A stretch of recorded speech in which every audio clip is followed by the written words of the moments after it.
A big decision from President Joe Biden. He announced a pardon for all people with federal offenses for simple marijuana possession.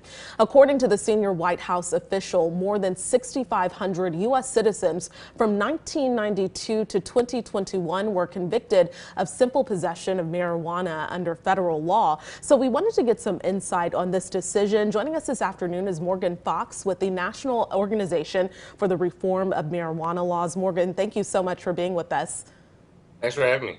So how will these pardons really impact people who have a federal possession conviction and even those employers also right now looking for staff?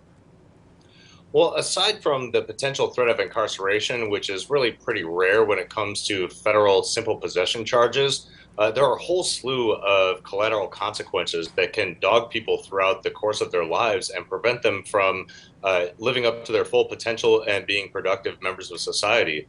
Aside from the interferences with their ability to find employment, housing, education, it also affects things like professional licensure or custody or the ability to adopt children.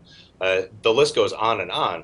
And it's fantastic to see that the administration is finally following through on the president's campaign promises to start to undo some of the harms caused by prohibition.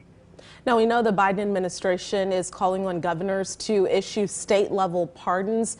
A statement, though, from Governor Greg Abbott's office here in Texas pushed back on that idea. Do you think that we'll expect to see more governors follow suit?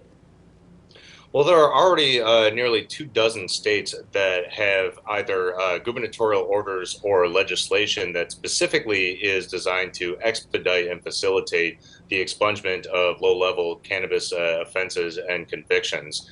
And when you look at the fact that medical cannabis is legal in 37 states and cannabis is legal for adult use in 19 states and potentially 5 more after the midterms, this is something that absolutely needs to happen. There's no reason that people should continue to face the negative consequences of a pass arrest for something that never should have been illegal in the first place and is increasingly legal for a growing number of Americans. And then lastly, what comes after this step? Where does this discussion around marijuana in the United States really lead to? Well, the executive office really only has limited ability to impact this issue.